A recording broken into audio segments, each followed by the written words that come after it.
is Sunday, August the 3rd. Everyone relax. This is Two Guys, One Cup, an AFL adjacent podcast. My name is Will Anderson. Yes, it is.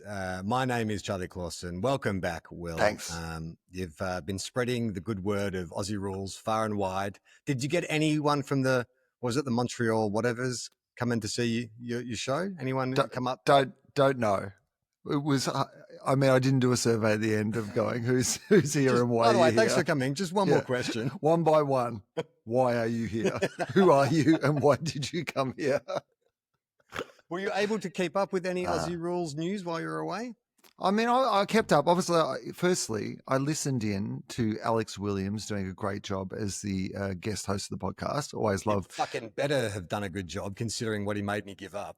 Well, that's where I wanted to start because you were incredibly polite to him and respectful to him and understanding to him in a way that you should have been. You were doing the right thing in that you had asked somebody to do you a favor. And when you ask someone to do you a favor to fill in, what you obviously have to do is make sure that it fits their schedule. And it happened to be his partner's birthday. I mean, this is not just a regular, hey, we're going to go and catch Happy Gilmore 2 at the cinema. Like, this is like a special occasion, right? You have to honor that, and you have to honor the fact that you've asked somebody to do something. It is not you and I who do this every week and have this arrangement where we have some flexibility. We're recording early today because I have a commitment tonight. Like, it's okay. This is how it works. We're not professionals. However, now that he is not here, and now that you've had a week to reflect on the fact that you missed the best quarter of football that St Kilda have played in the last decade. 153 years. Sorry, 153 years. Now, talk to me honestly. You now have the opportunity, and no disrespect to Alex because we don't blame him for anything. If anything, I am the person to blame, Charlie, because I was away. And I was the reason that you needed a fill-in host. So this is an open forum for you to express your feelings now. Okay, I'm glad you brought this up because it's been a real hard week. Like in the moment, because we were literally recording seconds after that amazing moment happened. So I didn't really get a chance to absorb just how monumental what you'd missed. You didn't understand that man had landed on the moon while you had been sleeping in the afternoon. I didn't understand that a player had announced himself to the football world as potentially one of the best 3 players in the competition. And he just so happens to wear red, white, and black for now. That's something that we can get to. The fact that he literally in the paper this weekend, there's an article about the fact that he might be the AFL's first $2 million man. Yeah. And I'm not the first person to make this comparison, but it did feel very Jordan-esque in the sense that the strategy seemed to be, give me the ball and get out of the fucking way. Yeah. Which was just doesn't seem to have the same personality as Michael Jordan, though, does he? No, he doesn't have to step on him first. Doesn't feel like he's sitting there with a list of things that he has taken personally and scores that he needs to settle. That's right. So I think I watched the replay of that last quarter and then obviously consumed all the media the next day.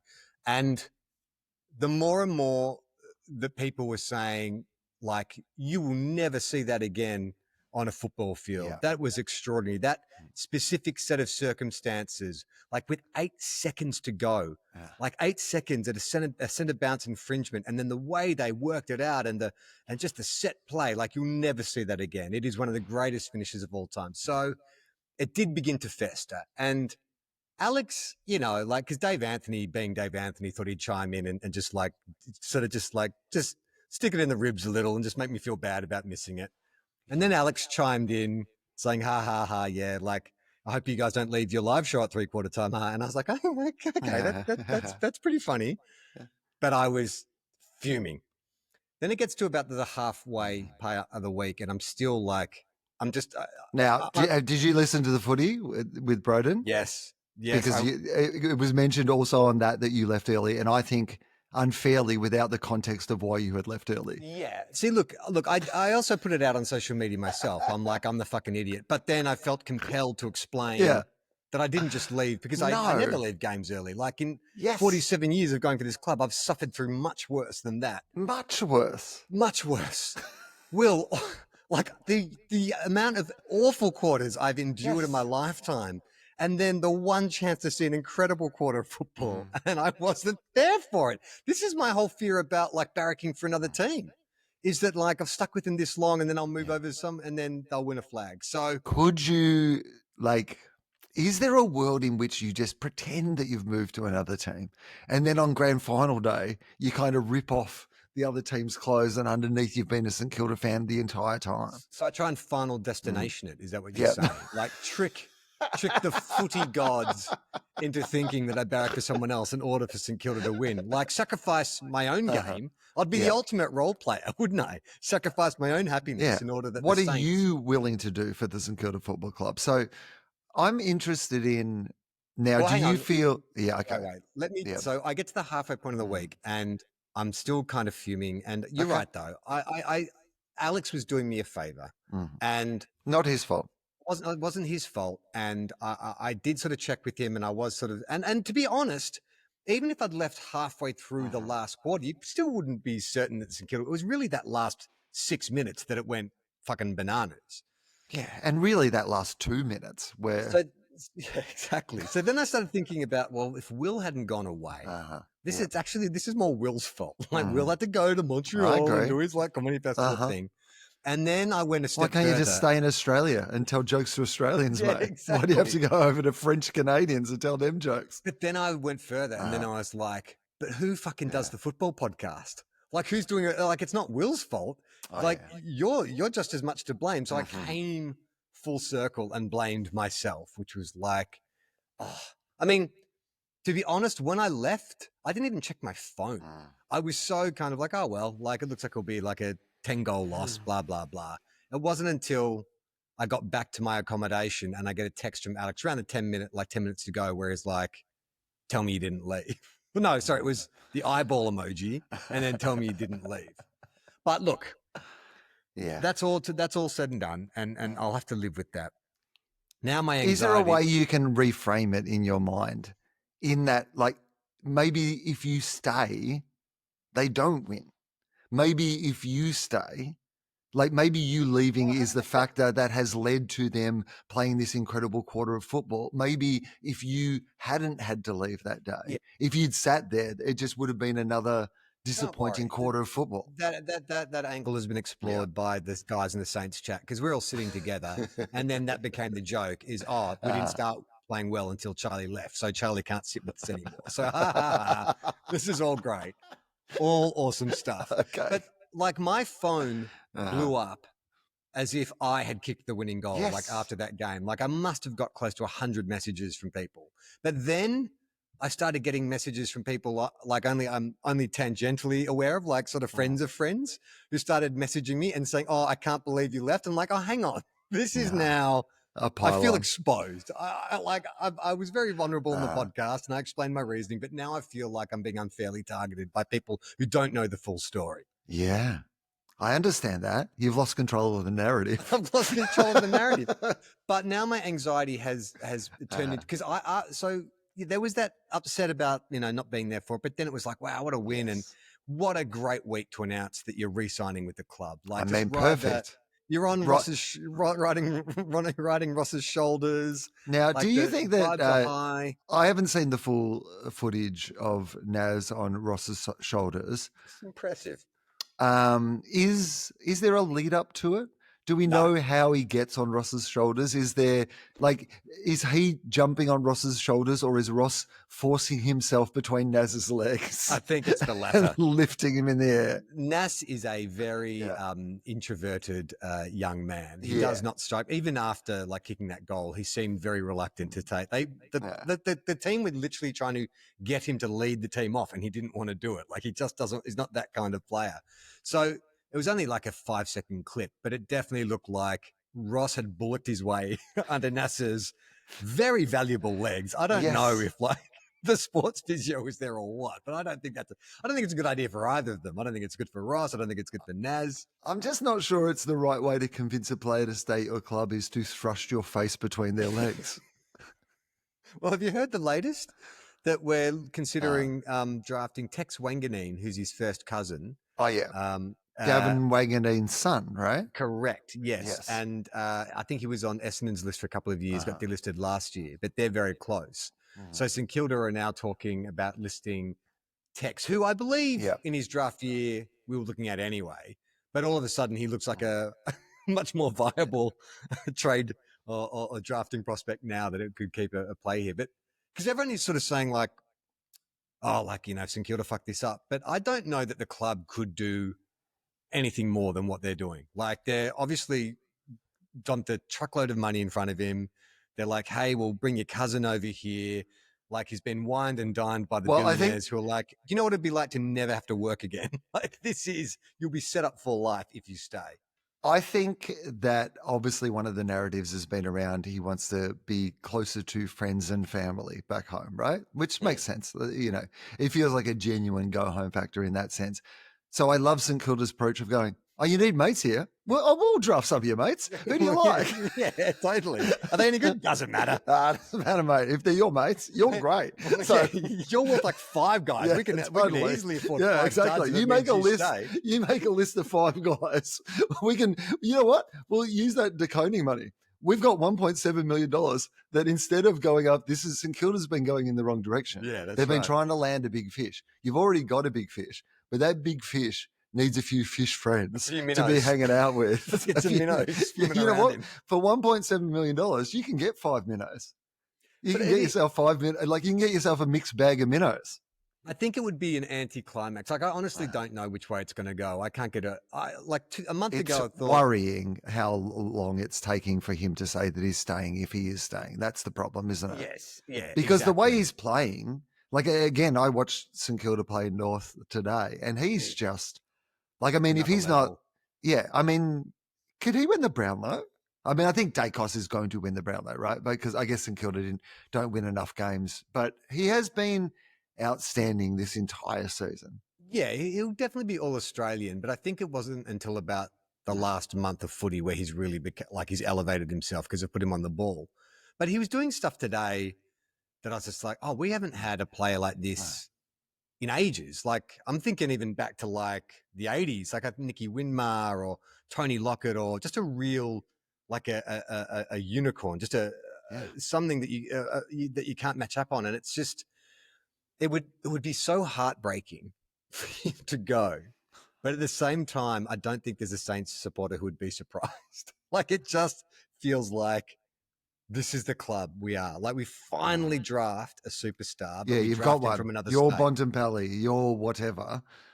You finally got one. You've got your Dacos. You've got your star that you can build the club around because you have a superstar that can carry the rest of them wherever they need to go. I just don't understand, though, like, how it would get done. How? Because, like, Port don't have a first, unless they're going to say, okay, we'll give you a first-round pick for the next, because I think you can trade 2 years in advance now, so they could do, like, 26, 27, and then, I don't know, Zach Butters. Like, I don't think, people say it's a straight swap for Zach Butters. I don't think so. I think he's better than Butters. I think his upside, he's younger, and his upside is bigger than Butters. So I wouldn't, or they talk about Miles Bergman, who's just been redrafted. So maybe Miles Bergman, 2 first-round draft picks. But even then, I just don't think it's enough, because it's not just about the player, the like for like. It's about what he does for the team in terms of morale and the vision that you can sell to the team, and it's the Jordan factor, which is like, hey, look, we can have a team of role players, just get the ball in his hands. So, yeah, I don't know. I mean, there's so many rumors and innuendo flying around. Like, my phone is flying off the handle with, like, people text me. They've seen Naz here. They've seen Ben Williams there. They saw so-and-so chatting to someone over here. That means this. And it's like, no one knows. Like, it's either masterful negotiating by Ben Williams, or it's the opposite, where it's like, he's just fucking like, there's no one's behind the wheel. No one's steering the ship. And it's just like, it's just going to career out of control. So I don't know. What, like, because let's just say that it is happening, right? Yep. And you know, it doesn't have to be Port Adelaide. It could be Adelaide. Mm-hmm. You've got a team that, like, is now premiership favourites in the AFL. So that's suddenly a lot more like a lucrative offer. Because if I'm Wanganeen Miller, I'm like St Kilda or Port Adelaide. You look at those clubs and you think, oh, you know what? The Saints have got probably as much upside as Port Adelaide have at the moment. So, At the moment, yeah. but Adelaide are a premiership contender this year. And if not this year, then if they could add, Nas to the mix, then they definitely are for the next, few seasons. Do Adelaide have something that Well, I you guess would be interested in? I mean, I guess you'd be wanting to get a Victorian, right? And so probably the most high-profile Victorian would be Joshua Shelley. But I don't think that's an equal. No. You'd want Joshua Shelley plus, a couple of first rounders, but they're going to finish on top of the ladder. So we're not taking pick plus. And after concessions and academies, that's more like pick 20. So I don't know. I mean, what did you get for Bailey Smith last year? Like pick 17, and he may win the Brownlow. So it's not an equitable system by any means. I know, but Bailey Smith, I mean, yes, of course he might win the Brownlow, but even as good as Bailey Smith might be, he doesn't feel like he is Nas. Like, Not a game changer. I mean, because you guys have some quality players like Sinclair and Wilkie have been, all Australians and Marshall. really, fantastic players in the league, but you just haven't had that. Oh, here's our star. Here's our gun. Here's our Dangerfield. Here's our, whoever it is. But now you do. You've got one. He's the one. When did Dangerfield leave Adelaide? Was that like before the 2016 grand final? Was it way before that? Because I remember that was a big thing for Crows supporters back in the day. I know. Well, he was very much like Nas in that if he is leaving, it did not affect his form. He was one of those guys who played brilliantly in his final season. Well, that's the thing that worries me is because he sounds like he's the consummate professional. And so the idea of, well, I want you guys to, I'll play really well until the final round because I don't want to disrupt the club or anything like that. And I'll get my trade value high so you can get something in return. But it's like, what I kind of feel like St Kilda is at the moment is I imagine Sydney Sweeney's first boyfriend before she got famous probably felt pretty secure in their relationship. And then Sydney Sweeney becomes like the hottest woman on the planet. And all of a sudden that, boyfriend from our high school or whatever is starting to go, geez, I don't know. Suddenly she's getting phone calls from the most powerful directors and, movie stars that want to fly her places. And she's on the cover of this, all that. It's like you get a bit nervous, right? Like, do you still love me? Is there still something here? Like we came to the dance together. Surely, does that mean anything? You're still proud that I'm the manager at the Applebee's, right? That's exactly what it's like. I mean, I honestly remember a friend of mine, her girlfriend was this really beautiful girl, and she came to Sydney because she was. I can't remember what it was for. Oh, she came to Sydney because she was going to start this modeling career, and she came with her boyfriend from whatever country town that they met at, and she went to her first kind of Sydney Swans function or whatever, and met a player, and started hanging out with the players, and I remember looking at that boyfriend going, dude, if I was you, just cut and run. Like that, you can sort of see where this is going. She's now with her people. You've done a good job to hang in. You got her far. here. You got her here. Yeah. But now, you are the thruster rocket that got her out of Earth's atmosphere. But now she's going to move on to another another universe, and you're not invited. You did your bit, mate. Yeah. It's time to move on. Thank you for your service. I understand what you mean. I don't know if you've watched that Dallas Cowboys cheerleader series that is on. Anyway, I haven't watched all of it, but I've just started watching some of it. In the first series that I was watching, there is one of the Dallas Cowboys cheerleaders is this young, she's the best one of the new recruits, and she's this beautiful, super talented, cheerleader, and she's a Christian, and she's with her first boyfriend. She's got married to her first boyfriend, who is also. We'll call him St Kilda. We'll call him St Kilda.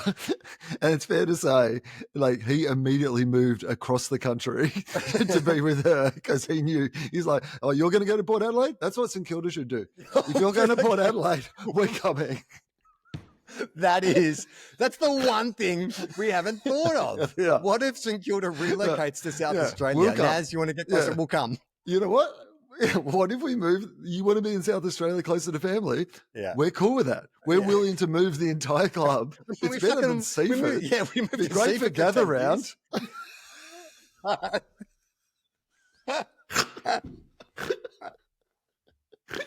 Well, let's talk about your team for a second because I cannot. The best ninth team in the history of the AFL. What the hell is going on? But the team you beat, the Giants, you must be the two most hardest to read teams in the competition right now. One week you look incredible, the next week you look like dog shit. Will the Dogs play finals? Because probably not. You only have to win three more, right? Who have you got? They're pretty easy games. Fremantle. No, Fremantle. Well, Fremantle are getting done by the Blues. They're 4 goals down at home. If Fremantle lost that would be very handy for us. So you're going to be going for Carlton this game then? Yeah. Oh, how's this? So I'll tell you a little story. This is fun. Yeah.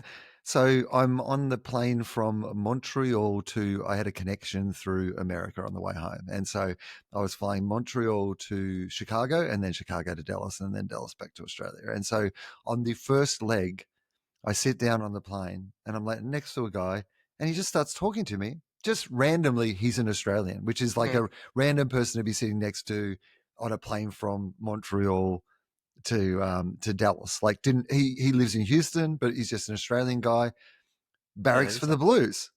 So he's a 30-something Blues fan. Oh, yeah. And never before in my life have I immediately just been able to be like, no, I get you, man. I understand you. And we start talking about the footy and I start talking about the cultural connection and how he's grown up in an era where he's never really seen much success. And I said, mate, actually, you know what you'd really enjoy? And I said, there's this great podcast called Blue Abroad that you might really enjoy. And he turns to me and goes, Terry, I watch that all the time. And so suddenly me and this random dude on this plane are talking about Terry from Blue Abroad. That's so funny. Didn't promote our show, promoted Terry's YouTube channel. Oh, that's great. I mean, I'm okay with that. I've actually received a bit of backlash from people. I'm not sure if you heard that letter last week. Yes. But there's that one listener who's very concerned. No, I get that too. That I'm humanising Carlton supporters. Well, I think it's a different generation, though. We're talking about, this is what I said to this guy I was sitting next to. I said, Carlton fans my age, I don't have empathy or sympathy for. They enjoyed the era where Carlton was buying premierships and, full of, entitlement and corruption. They reveled in it. And I remember how they reveled. I remember the orgies where they never forget, right?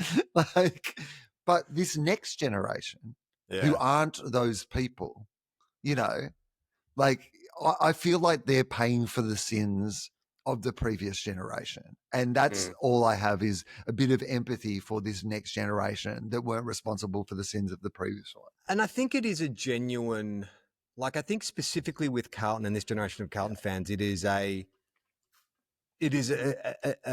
something that I can not only get behind, but that sense of empathy or relatability is very strong, because after the win last week against the Demons, I went on the Debrief YouTube channel, which is their fan-run YouTube channel, and wanted to see if I'd have the same, because, I'm like, well, maybe we're all the same deep down, but I did not feel the same sympathy for the frustrated, angry Demon supporters who just were so fed up with the club. And I was like, oh, that's interesting. I think it really is built around what Terry's personality, what he's sort of brought to the emotional intelligence of the way he analyzes fandom and what he's brought to the conversation. Because when you dip into these other ones, it's still very much, oh no, that's what you kind of expect from opposing fans. Not this sort of introspection and this kind of little bit of self-loathing and sense of humor and all that kind of stuff. Well, it's been interesting when I've been following this Silvani debate. And there's Mm. certain aspects of the older football media, the VFL, AFL part of the football media, who like there's been whole columns written about the idea of how could a Silvani end up at Collingwood and whatever. And that stuff just feels so old fashioned to me. The idea that like somebody couldn't go and play for like somehow like Silvani couldn't play at Collingwood. Especially as the precedent was set with how his dad left. Like, yeah, his dad might go back to the club. What you think that he? I love that. People have been like, but his father played there, and he's he's like his father won't go back into the club. Yeah, yeah, like it actually makes complete sense. Like Sauce of all the Silvanis is probably the most venerated and beloved, but even. He kind of is not on speaking terms with the club anymore. So, yeah, it actually makes perfect sense that his son would want to go somewhere else. There was talk for a while, because Steve's working at St Kilda, that he'd come to the Saints. But I think it makes perfect sense. Like Jack Silvani, still an excellent footballer, wants to play in front of big crowds. Well, what is the other team? Hawthorn or Essendon, but you're not going there. So, yeah, go to Collingwood. I think it's good for football. I'm all for the romanticism. I don't want to get rid of the father-son. I think that's great. I love the father-son. But drama, he's gone there. Reality show drama. Let's get some more of that shit happening. You know what I mean? Like, let's get more of this stuff going on. I want to see one of the Ashcroft brothers betray the other one. Oh, yeah. Wouldn't that be great? Go to Gold Coast. Yeah, that'd be amazing. It's been a weird, like the last couple of weeks, it felt like the season's sort of sputtering to a close. And I think you're sort of seeing that with the results. But that game on Friday night between Hawthorn and Adelaide it felt different, right? Like it felt like that was an announcement. I've been sus on the Crows all year, but they just, especially the way the Hawks jumped out of the blocks, got like 4 goals up and then just got rolled. It was a sort of tense contest, but you just sort of get the sense that Adelaide have really just arrived now. Like I just don't see where their obvious weakness is. Yeah, they're good, the Crows, I think. Strong defense, massive like forward line. The forward line is intimidating. Yeah. The midfield has become better than I thought they were. I would have thought that their midfield was their weakness. Yeah. But their midfield is actually, they maybe don't have like I think I've been fooled by like, I expect that every team will have 9 midfielders like the Bulldogs do, but it turns out that 3 or 4 is actually heaps. You don't need that many more than that. But what do you make of Hawthorn now? Because there's a chance that they don't make finals, which is kind of hilarious. Best case scenario for us all, I think. I think so, doesn't it? Because at the start of the year, it was like, oh, shit. Like, here they come. Here they come. But now they sort of stumbled and it's like, then there's something about that. It's just, again, it's a vibes thing, right? Like they just don't seem to have that entourage-y, bro-y, they're high-fiving and doing Fortnite emoting after goals and stuff anymore. Like they're flipping off fans and Jack Gunston's kicking the most goals out of all their forwards and stuff. It's like, everything just seems slightly out of kilter. It feels like sometimes they're reaching for it a bit as well. Like, I think it was last week or the week before, Jack Ginnivan did the Telstra guy meme after he kicked a goal, the whistling Telstra guy meme. And it felt a bit desperate. It felt like when a politician tries to get in on a meme or I was like, nah. Now you're just doing internet bits. Like it felt like, flossing or something. Well, you're like, nah, come on, Jack, you're better than this. That's what the Saints North felt like today was in the last quarter, because it got quite tight towards the end. They moved Naz forward and it felt like there was a couple of moments where they kicked long to Naz, but he couldn't quite take the mark. And it's like, this is like a comedy sequel. It's like, I can sort of see Happy Gilmore too. Yeah. Zoolander too. It's like, all the elements are here, but it's just not quite as exciting as it was the first time. Well, it's because you're trying to force it. You're trying to make it happen. You're trying to make it like it was the time before instead of letting it unfold naturally. Well, it was interesting too. Like when they got a run on in the last quarter, they moved Naz to full back, and it's like, so we're just going to play him everywhere. I think wherever he's needed. Yeah, just move around, go wherever you want. Yeah, as long as wherever you want isn't South Australia. Could you please not go there? The D's smashed West Coast. So yes. West Coast, I think it's now sort of locked in. They're going to ask for draft concessions. How do you feel about that? I don't know. It's something about it being West Coast that doesn't feel right. Like, Is it because they make $80 million a year and have 100,000 members and only win a premiership, I think, every 9 years since they've been in the competition, and have been in a grand final every 6 years since they've been in the competition? yes, exactly. I mean, they seem like an incredibly privileged club Uh-huh. who have Yeah. access to also like, they've got access to the best talent in the West and Mm. probably would be a first preference for Western Australian footballers who want to go Yes. home. So should they be getting draft concessions? No. All right. Except that, is it good for football if West Coast just are winning one game a year? Like, there is an argument that it isn't, right? That football would be better if West Coast were better. As long as one Western Australian side's playing well, Yeah. isn't that okay? Yeah. Yeah, no, I'm fine with it. I'm just saying, in the general sense of the competition, is it good for the competition for West Coast to be strong? It I don't, probably is, because they are Western Australia's most popular team. But I don't. they won a premiership not that long ago. Like, let's not panic. There's only a minute to go in this first Uh-huh. quarter, and Freo have kicked one goal. Carlton have kicked five straight by the looks Yeah. of things. Mhm. So will this be a hilarious, heartbreaking end for Blues fans, or will this be the leg up that the doggies need to sneak into finals? I mean, what I would suggest is that Carlton have quite a history of being 5 goals up in the Oh, first that's right. quarter and then it not going particularly well for them. So Forgot about that. wouldn't lock it in at this stage based on that. So you don't feel like Bevo's Bottoms Boys is a thing this year, that you don't feel like even if you snuck in, you could? Because when the Dogs look good, they look devastating. It's just that you haven't done it against anyone good. Oh, well, I mean, do I Besides the think Giants. that, well, that there was an article during the week that looked at the fact that, yes, we have not beaten many top teams, but also our record against the top teams is actually pretty good. Most of them have been pretty tight games, or games that we were in for a substantial amount of this season. And are the Bulldogs getting better as the year is going on? I think they probably are. You can see that Norton and Darcy are starting to really work out how to play well together. And then, more bits and pieces of the back line are coming together. I think that there is a lot of upside for the Bulldogs. If they snuck in, I think this is the ultimate bottom boys. I mean, you've been in 9th place for the majority of the season and just managed to sneak in. I mean, you can't be any more bottom boys. This is the most bottom boys I feel like we've ever been, in that, like, I really think that we're probably going to finish 9th, but you just never know, right? Like, that could be if we're buying into the whole idea that Bevo believes the Bulldogs are better at the bottom,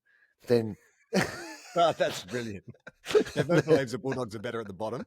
So if then being 9th up until the very last moment is as bottom as you can possibly be coming into a final series. So I guess, like, not having beaten any of the teams that were, I mean, if GWS were the ones that will drop out, I don't think they will be, but let's say they were the only team that we've beaten in the 8. Would that then mean that it would be the ultimate bottom boys scenario, in that we would be going into a final series not having beaten any of the teams that were above us in the final series? Is that not the ultimate bottom boy position? That would be the ultimate bottom boy. Or either that, or Bevo's holding out for when they do introduce the wild card entry, and you can come from 9th, and then that's when you win your next flag. Yeah. All right, this is as good a time as any. Let's do a vibe check, because it's changed for the first time in a long time. Alex and Adam Spencer, both excellent at doing the vibe check. Let's see where you are after a couple of weeks off. Starting at number 1. Adelaide Crows. Adelaide Crows. The pride of South Australia. Who's in second position? No idea. Collingwood? Collingwood. 2 points clear of third position. The funny thing about Collingwood, Scott Dooley messaged me, friend of the show, Scott Dooley messaged me last week to say that was the best quarter of football he's ever seen, and were you there for it? Right. And he said that he booked his ticket home for the grand final 3 weeks ago. Since then, Collingwood have lost 3 out of 4 games. So much like I need to leave a game for the Saints to win, it seems like Scott Dooley hinting that he's coming back to Australia is putting the moz on the pies. I mean, I would love Collingwood to make the grand final just so that we could have Duels back on our grand final show. after last time that we had duels on our grand final show. So Yeah, we owe him. I think so. That would be a nice arc. I feel like that would really complete some business. But okay, so Collingwood are in second, but wobbly. Little bit wobbly, Collingwood at the moment. But Yes. who knows? But a Yeah, little their bit back wobbly. line is looking very suspect without Howe and the other guy down there to help out Darcy Moore. Yeah, Frampton, right? Frampton. Yeah. Shit Rig Frampton. Okay, third place. Is this a live ladder? No. No. Yes. Because this won't change despite today's results. All right. It This won't is a change. locked-in third position. Okay, so it's not going to be Geelong then. It's going to be Brisbane? Yes, it's the Brisbane Lions. Okay, interesting. Big win.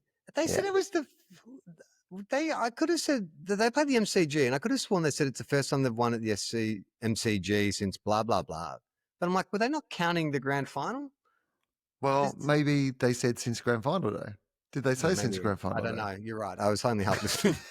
I mean, the sentence you just said to me was they haven't won here since blah, blah, blah. And so, like, it didn't give me a lot of context.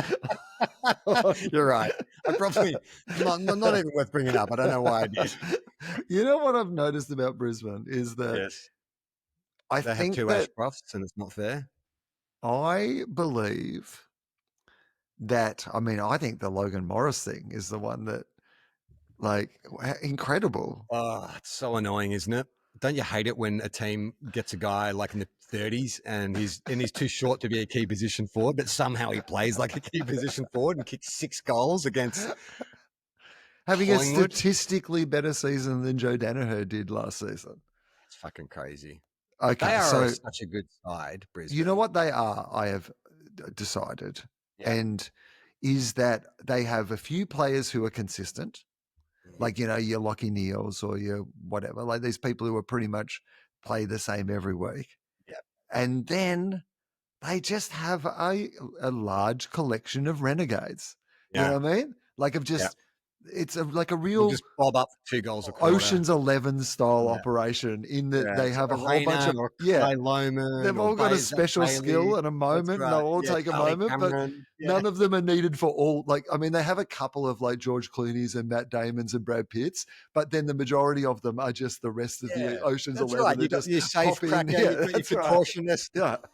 You've got your master of disguise. Charlie Cummins' moustache isn't even real. All right, who's in fourth? Perennial, always in fourth position this club. Geelong. And it looks like, where are they at? As we are talking, they are close to 100 points in front of Port Adelaide. Come on, Naz. You don't want to go to that rabble.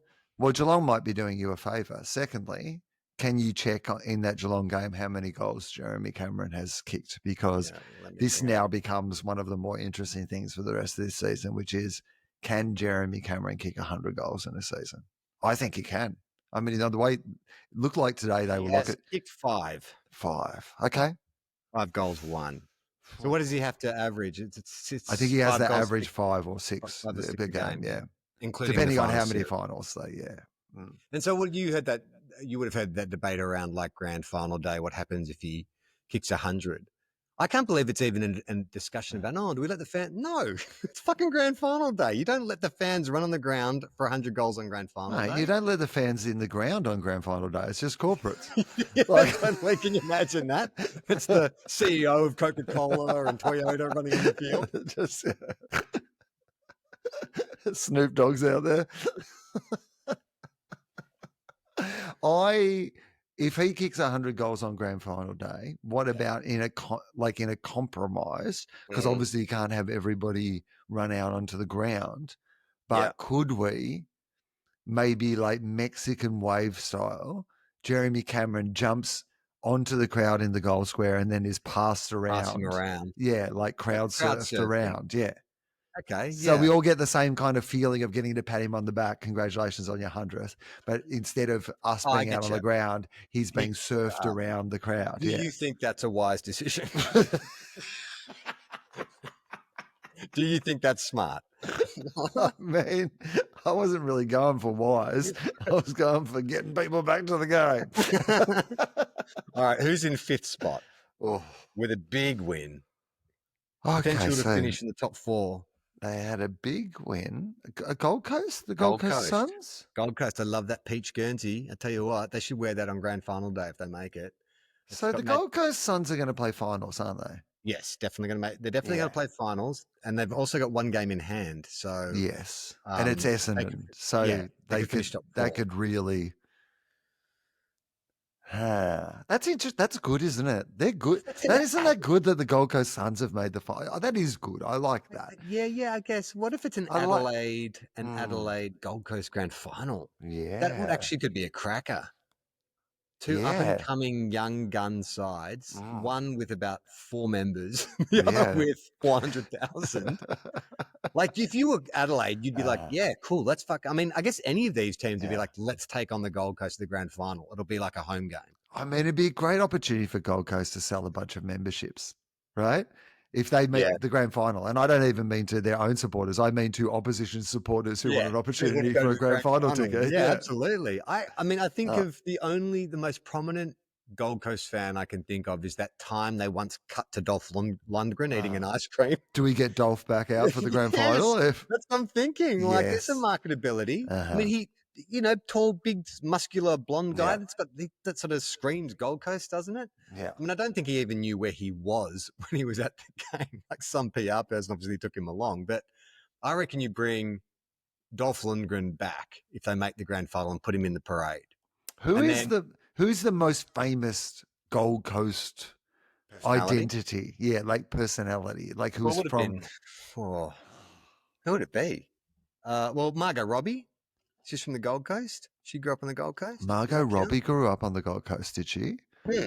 Barbie. I mean, Barbie feels right for the Gold Coast team. I mean, if Chris Hemsworth was there on grand final day for the Bulldogs, the idea of Margot Robbie being there for the Gold Coast Suns. But I think if you were born and raised in the Gold Coast, you're more likely to be an NRL fan. So that is the needle you're trying to thread. Yeah, but we're not trying to thread a needle here. We're just trying to cash in on some international celebrity and a connection to the Gold Coast. I don't think we need AFL have to pay Margot Robbie to pretend she's a fan of the Gold Coast. Yeah. But millions? Would it be worth it? I mean, what if they said you can have Movie World? You can just have it. You can just have it. It's yours to do with what you like. I mean, I think she would take it. It depends how passionate she's about the Gold Coast growing up there. If she's always wanted, the area to boom. Yeah.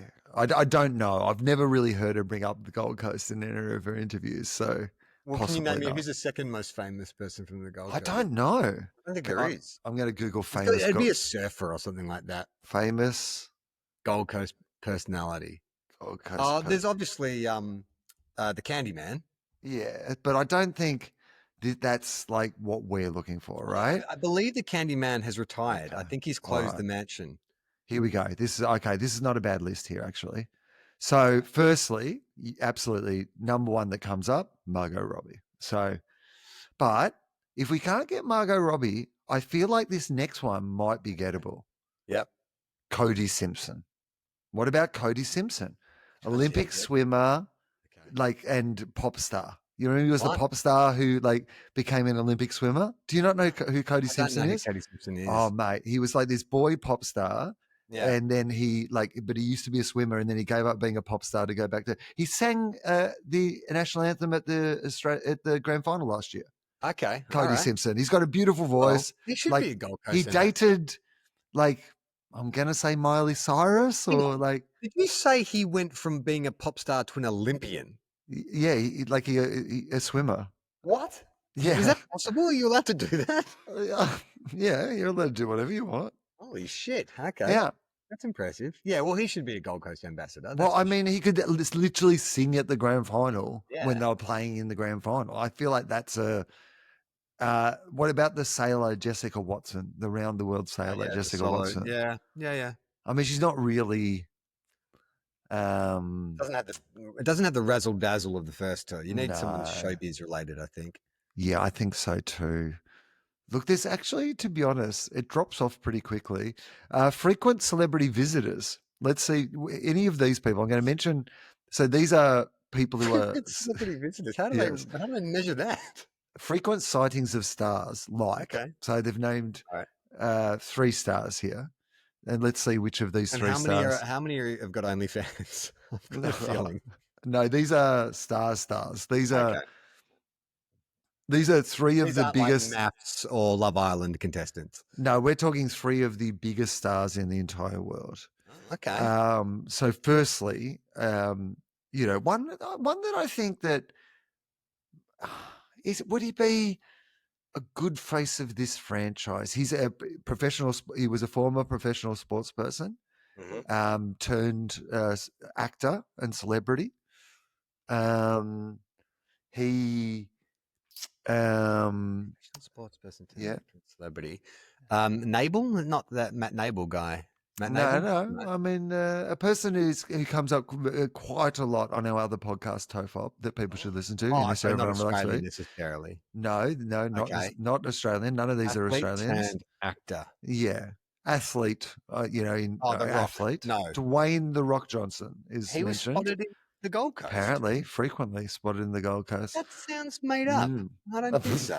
That Well, never happened. I'm mate, disputing this. This AI on Google has told me it's true. So I think we would know. Uh, I think we would be more aware if The Rock had been sighted in the Gold Coast. Like, he's one of the world's biggest movie stars. I can't recall one instance, even when they were filming The Young Rock in Brisbane, he wasn't out here. So, well, that's interesting because they are saying that he's frequently seen there. who's they? I don't know. The internet. Yeah, The internet okay. is saying it. So what are we doing again? I forgot. We're trying to pick an ambassador for the Gold Coast. Do you think The Rock would be a good ambassador? Do you think Mark Wahlberg would, or do you think George Clooney would? Because they're the 3 other names that have been mentioned. Yeah. This is the most random collection of movie stars with the most tenuous link to the Gold Coast imaginable. Like, did they have a layover? Do you think we could call Marky Mark and say, hey, I know you've got a busy schedule getting up at 4 a.m. to pray and then go to the gym or whatever, Yeah, but stay prayed up. The Gold Coast Suns have Hey, made... Marky Mark, can you re-record Good Vibrations as Gold Vibrations in the lead up to the final series? Hey, Marky Mark, we've got a funky bunch of young footballers we like to interest you in. You know, AFL players often take a little Marky Mark, so I think you'll be interested. Click. All right, let's finish this vibe check, and then we'll get to the mailbag. Oh, sorry, yes. He's in 6th position. Sliders, big sliders. Talked about him earlier in the episode. Is sliders would be hilarious if they don't make final. Hawthorn. Yeah, 6th position. Right. Wow, okay. Hawthorn, then Fremantle, then GWS. There you go. So GWS seem like the most vulnerable. Doggies are outside by 1 game. So you can't put a foot wrong, but neither can they. So Doggies are outside by 1 game, but then there's a whole bunch of teams that are... Well, there's at least a few teams that are only 1 game in front of us, right? Yeah, that's right. So pretty much everyone from Geelong down. So from 4th to 9th, you're only separated by percentage. And our percentage is great. So if we win the same as somebody else, we're fine. Yeah, you need 2 of your of these finalists to lose next week, and you will be in the 8, and then you just got to hold on for dear life. But I don't know. I've got no idea what's going to happen. It feels like it's a real wet fart of a finish to the season. Well, except I was thinking about that. Yes, I think it is. You're absolutely right. However, I think this final series has the potential to be one of the greatest final series of all time because there are 8 teams that could win it. Well, I reckon there's 9 teams that could win it, right? And so there's going to be a team that misses out, and even that team, whatever like if GWS miss out, if Hawthorn miss out, if the Bulldogs miss out, you could make an argument that if they'd got a good roll on at the right time, they could all win it. And I think that every team is in the 8. You look at them and go, I think that they could, in the right circumstances, win it, or at least on a day upset someone that you thought would, beat them. I think this is the most wide open 8 that there has been in a very long time. Well, I think it's going to be an exciting final series, but in the week before the finals, there is a bye, and Will and I are doing a live show. That's right, Two Guys, One Cup will be live at Comedy Republic, August 23rd, 5 p.m. It's going to be a great show. I didn't realize, but you mentioned Scott Dooley. I wonder how early he's getting to Melbourne. Oh, Maybe we can yes. drag him in for our solo live show, I but mean, then that we would be definitely get great. him as the grand final show. We should also mention too, we are doing our traditional. It's the 10-year Yes. anniversary of the Two Guys One Cup Junk Time True. grand final live show as well. So that will be happening as well. We will put a link once I don't know if Michael's actually put that together. Once that's available as well, we'll put a link in the show notes. But it's time to get to the mailbag, Will, and I've been holding on to this one for a while Okay. because you've been away. This is from listener Mark. He wants Marky to Mark? know. No, If no. he could get involved in the Gold Coast and then run towards the premiership? Oh, well, that's good news.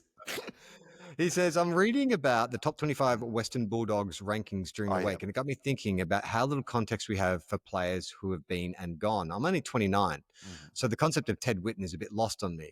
But I have to admit, being named captain of the AFL VFL team of the century seems like he must have been pretty damn good. As a Doggies fan, does Will have any affinity for the legacy of Ted Whitten, even though he was already much past it by the time Will was following the Dogs? What's your Uh, take on Mr. Football, Ted Whitten? well, I mean, I think that, yeah, I never saw Ted Whitten play, obviously. And you only hear the regard that he was held in. For me, growing up, Ted Whitten was more like a Lou Richards style TV character, right? Like in that he was this big personality that we would see on football shows or at the State of Origin or being the cheerleader for Victorian football or, we stuck it up him and all that sort of stuff. That was Ted Whitten. And you knew the legend of Ted Whitten at the Bulldogs, but you never necessarily appreciated how good a footballer or what high regard that he was held in as a footballer as well.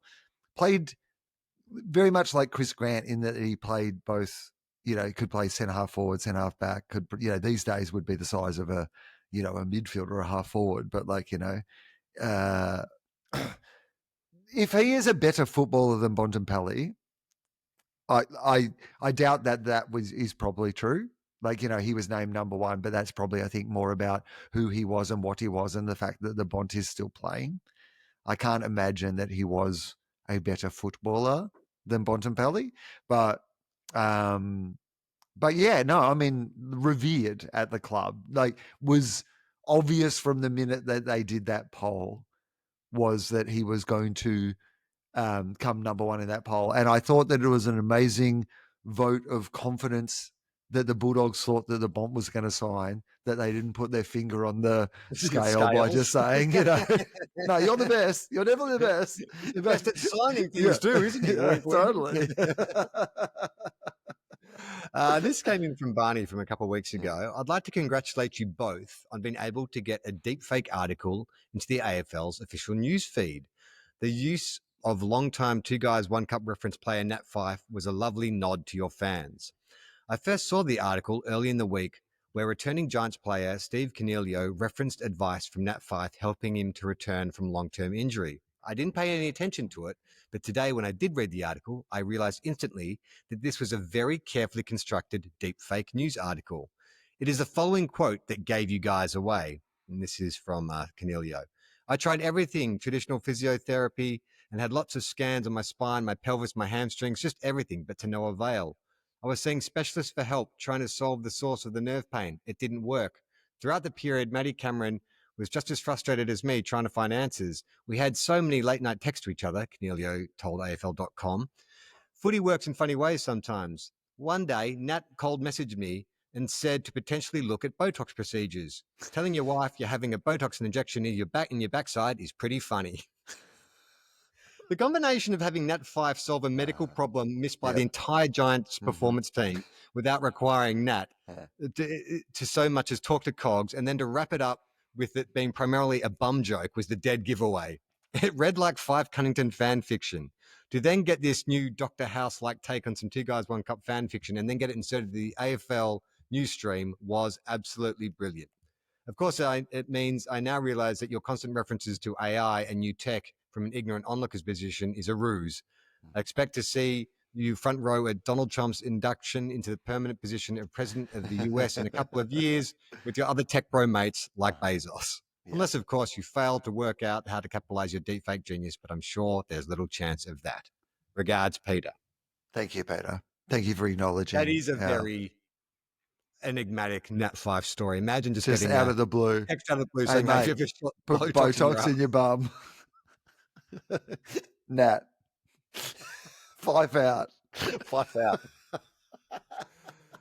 Last bit of mail here. This it came in from Kristen, who has a coach contest for us to judge. Great. Hey guys, I thought I'd submit a slightly different idea for the coach challenge. Who do you think would be the best at worst at stealing your jobs? Who's the best actor? Who's the best comedian? And who would be the best at a comedy festival? And which coach or coaching duo would you be concerned would steal your podcast listeners? Yeah. Okay. Or maybe be a podcast you'd actually listen to. Thanks for the laughs and go Cats. All right, Ross, let's start with... I mean, funny. Let's go. Let's go fun. No, I reckon funny's easiest. All right. Who's the funniest coach? Ross? Ross Line. He's got that sort of droll, dry delivery. He likes non sequiturs. Bit more of a kind of like a Mitch Hedberg kind of, you know. Yeah. If Ross just closes his eyes and stuff like quirky, offbeat. Like Stephen Wright, just kind of very droll, dry, like non sequitur jokes. Yeah, I think that Ross is your comedian. Unless for sure you go more of the Sacha Baron Cohen, like Chris Fagan is a character. Like that he's just created. Like Chris Fagan's actually a really articulate, really well coordinated, you know, very sharp individual, but just plays this bumbling Mr. Magoo type character. Yeah, that's right. Yeah, I think that there's a world in which the character of Chris Fagan is a great comedic character, but if you need your sort of more straight ahead, you know, comedy, bringing sort of quirkiness, observational. Like, I mean, Ross's press conferences are a lot of, have you noticed? Yeah. You know? Have you guys been watching White Lotus? Yeah. What's the deal? He loves a bit of wordplay as well. Yeah. All right. And so who do you think would be the best actor? Well, I'll tell you who we can rule out straight away is Fly, Craig McRae. He only has one line in that Carlton mid-ad where him and Justin Leppich are talking about, we need a forward. No, we need a mid. Yeah. But it's the most unconvincing delivery of, we need a mid. I'm like, well, I don't know what's your motivation, Craig? Are you talking about, I don't know whether he's saying they need a mid-strength beer or a midfielder. And he had to make a choice. Acting's all about choices, Will. You've got to commit to one choice. And you don't feel like he made a choice. No. And therefore it's hard to connect emotionally with what he wants. Okay. All right. So not McRae. Have there been any other coaches in ads? Who would be the best actor? I mean, Ross is in an ad, right? Ross is in, I mean, we can't give both. In that ad where he was doing that 3/4 time spray. Yeah, like an Uber Eats ad or something, isn't it? That's Isn't right. it like, yeah, I guess that qualifies. Oh, yeah. I didn't think he was I've got to say, for someone who I think is pretty funny, I didn't necessarily think that was the funniest performance or the best performance. So maybe not Ross. You know who I think could be great in the sense that you play to someone's strengths. Okay. Like, you know, Steven Seagal in his heyday, they just leaned into the fact that he, you know, he was tall, strong, silent type. Yeah. So I think Adam Kingsley. Yeah. If you wanted to put him in a John Wick style film, like put him in a. I reckon a more like I think a more like Liam Neeson style. Like, you know, he's a bit, you know, he doesn't want to be involved. Yeah. He doesn't want to be involved. He's an ordinary guy trying to go about his business. That's right. But he does have a certain set of skills. That's right. And the way you introduce his character is just like, you know, you just dolly along the gym at the Giant Stadium and just dolly up to him and he's just doing curls. Yeah. Just fucking like his pipes just a vascularity, veins popping out everywhere. Yeah. Yeah. Just one day, he's just an innocent football coach, just going about his business until one day he picks up the phone and he thinks on the other end of that phone, one of his assistant coaches giving him a message about interchanges, but it's not. It's a kidnapper, and they've got his daughter. Yeah, that's right. St Kilda calls him to say, we've taken Lee Lear. he calls Sauce back and he's like, I've got a particular set of skills. And that involves ripping off dudes' heads with my biceps. Just going to wrap one of these pythons around your neck and squeeze until your head pops off. Yeah. So then it's just 90 minutes of him popping heads off. Yeah. Okay. So what two coaches could do this show better than us? They've got to have a rapport, right?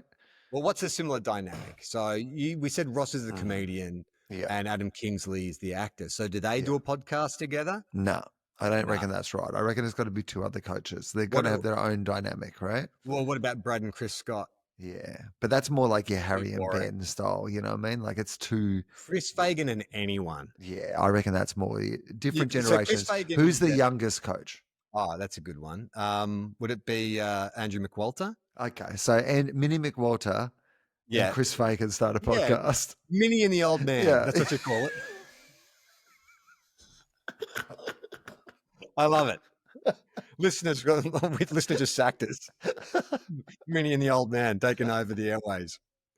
All right, that is Two Guys, One Cup this week. We'll be back again next week. Will is back in Australia, so we back to a routine programming.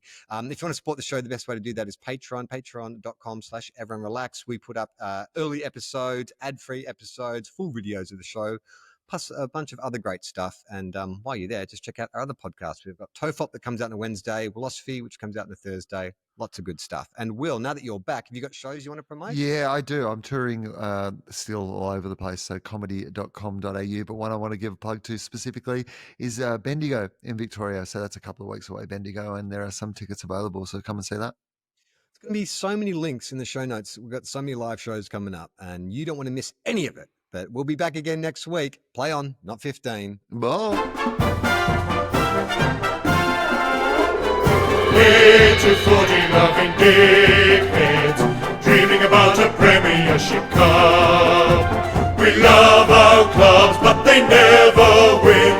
2 flags in 100 years. The shit house. If you think we'll be insightful, clever, or just well researched, we're here to say that's not the case. We'll just go out and wing it. We are 2 guys, 1 cup.